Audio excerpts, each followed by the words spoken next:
안녕하십니까, 강신업 변호사입니다. 호르무즈 해협을 한 번 통과하는데 30억 난리 났습니다. 이렇게 돈을 주면 원유값이 폭등할 거 아니겠습니까? 이란이 호르무즈 통행료를 징수하겠다라고 지금 발표했습니다. 이란은 세계 원유성의 주요 동맥인 호르무즈 해협을 통과하는 선박에 일회당 약 200만 달러 30억 원의 통행료를 징수하겠다고 발표했습니다. 이 조치는 전쟁 비용 보전 명분을 내세웠지만 국제법 위반 논란이 일고 있습니다. 통행료 징수로 이란은 64억 달러, 약 10조 원의 수입이 기대되고 중국, 인도, 우호국에는 안보 서비스를 대가로 허용한다는 전략으로 풀이되고 있습니다. 중국과 인도에는 그러니까 돈을 안 받고 다른 나라들에 대해서는 한 번 통과할 때마다 200만 달러, 우리 돈으로 약 30억 원의 통행료를 징수한다는 겁니다. 이란이 세계 원유성의 동맥인 호르무즈 해협의 사상 초유의 통행료 부과 카드를 꺼내들었습니다. 전쟁 비용 보전과 안보 유지를 명분으로 내세웠지만 사실상 해협을 자국 수익원으로 활용하겠다는 의도로 풀이돼서 글로벌 에너지 시장과 해운업계의 거센 파장이 예상되고 있습니다. 현지 시간 24일 외신에 따르면 이란 정부와 이란 의회는 호르무즈 해협을 통과하는 선박에 대해 일회당 약 200만 달러, 하나 약 30억 원의 통행료를 징수하는 방안을 검토 중이라는 겁니다. 에스마일 바가이 이란 외무부 대변인은 전쟁 상황에 따른 새로운 조치가 시행되고 있다면서 우호국 선박은 이란 당국과의 사전 조율을 거쳐야만 안전한 통과가 가능하다라고 밝혔습니다. 이는 미국과 이스라엘 등 적대국 선박은 차단하고 중국과 인도 등 우호국 선박에는 안보 서비스를 제공하는 대가로 돈을 받겠다는 선별적 통제 전략으로 해석이 됩니다. 현재 해협 인근에는 통과를 기다리는 선박만 약 3,200척에 달하는 것으로 알려지고 있습니다. 이들이 모두 통행료를 지불할 경우 이란은 단숨에 약 64억 달러, 10조 원에 달하는 막대한 수입을 거두게 됩니다. 이란 측은 수에즈 운하나 파나마 운하처럼 해협 통과에 비용을 매기는 것이 주권적 권리라는 입장입니다. 하지만 국제법 위반 논란이 거셉니다. 유엔 해양법 협약은 국제 항행 해협에서의 자유로운 통과권을 보장하고 있고 통행 자체에 대한 비용 부과를 금지하고 있기 때문입니다. 이란이 협약에 서명만 하고 비준하지 않는다는 점을 이용해서 독자적인 논리를 내세우고 있지만 국제사회의 거센 반발이 예상되고 있습니다.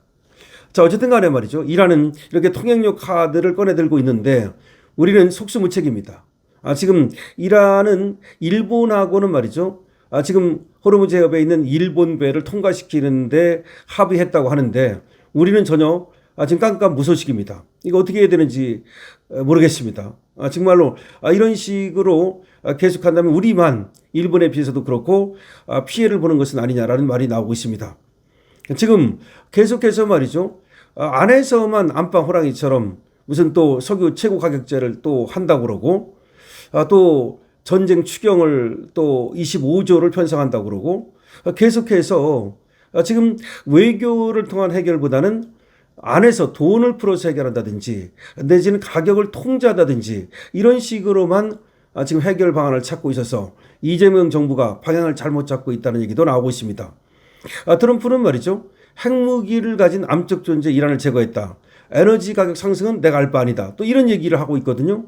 그렇기 때문에 결국 에너지 가격 상승은 이제 어쩔 수 없는 것이 기정사실이 되는 거 아니냐라는 우려가 나오고 있습니다.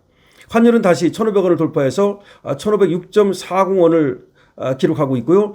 주식시장은 다시 폭락하고 있습니다. 그러니까 에너지 가격이 기정사실화되는 것이 문제라는 얘기입니다. 설사 전쟁이 끝난다 하더라도 호르무즈 해협 통과에 돈을 내야 한다면 그리고 또 한꺼번에 단시일 내에 그 전쟁의 그 상처가 회복되는 것은 아니어서 원유 가격이 옛날로 돌아가기는 어렵다. 오랫동안 원유 가격은 고공행진을 할 것이다 라는 말이 나오고 있습니다. 그렇다면 우리 경제는 원유 가격에 아주 취약한 그런 경제이기 때문에 우리가 그야말로 경제적 그런 침체를 겪을 가능성이 높다는 얘기가 나오고 있는데 이재명이 지금 하는 거를 보면은 안에서 말이죠. 자꾸 통제, 돈 풀기 이런 것만 하니까 결국 한국 경제를 수렁으로 몰아넣는 거 아니냐라는 얘기가 나오고 있습니다. 그런데도 불구하고 말이죠. 지금 이재명의 지지율이 굉장히 높다 또 이런 얘기가 나오는데 지금 이게 어떻게 된 건지를 모르겠습니다. 지금 이재명의 지지율이 MBS 3월 4주차 여론조사에서 69%를 기록했다. 취임 후 최고치다. 뭐 이런 얘기가 나옵니다. 아니 세상에 말이죠. 이게 사실인지를 우리는 의심하고 믿을 수 없지만 어쨌든 간에 이렇게 말이죠. 이재명 지지율은 고공행진을 한다는 것이 우리는 어떻게 해석을 해야 되는지 참으로 한탄스럽다는 얘기를 하지 않을 수가 없습니다. 이렇게 경제는 말이죠.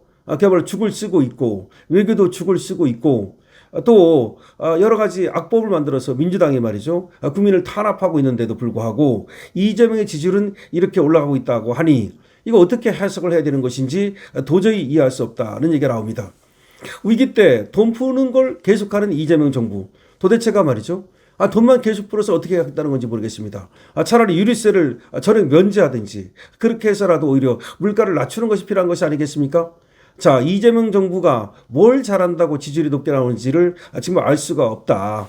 지금 물가는 치솟고 유가도 치솟고 그럼 유류세라도 면제해줘야 되는 거 아닙니까? 그런데 돈만 푼다고 그러고 호르무즈해협은 또 돈을 받고서 배를 통과시켜 준다고 하고 하여튼 간에 대한민국 경제 지금 환율이 또 1,506원을 기록하는 등 위기가 가속화되고 있습니다.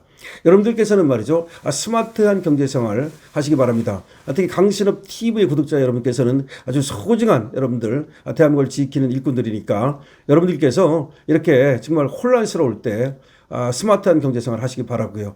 강신업TV에서도 미리 말씀을 드렸습니다만은 종량제 봉투라든지 하여튼 간에 꼭 필요한 생필품들은 뭐 우리가 사재기까지는 필요 없다 하더라도 필요한 선에서 미리미리 구입을 해놓고 준비를 하는 것도 필요하다고 생각이 됩니다. 한치 앞을 내다볼 수가 없습니다.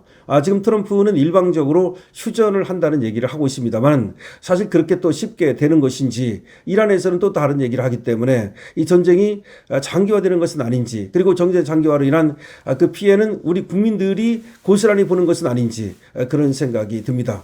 어쨌든 지금 대한민국은 여러 가지 혼란스러운 상황입니다. 거의 정말 우리나라 국민들이 말이죠. 이 아노미 현상을 겪고 있는 것은 아닌가 할 정도로 뭔가 주객이 전도되고 그리고 가치가 전도되는 이런 세상이라고 생각이 됩니다. 이재명이 잘한다는 사람이 아무리 우리가 수치를 그대로 믿지 않는다 하더라도 어떻게 69%나 나올 수 있는 것인지 정말 어떻게 해석을 해야 될지 참으로 참담하다는 생각도 드는데요.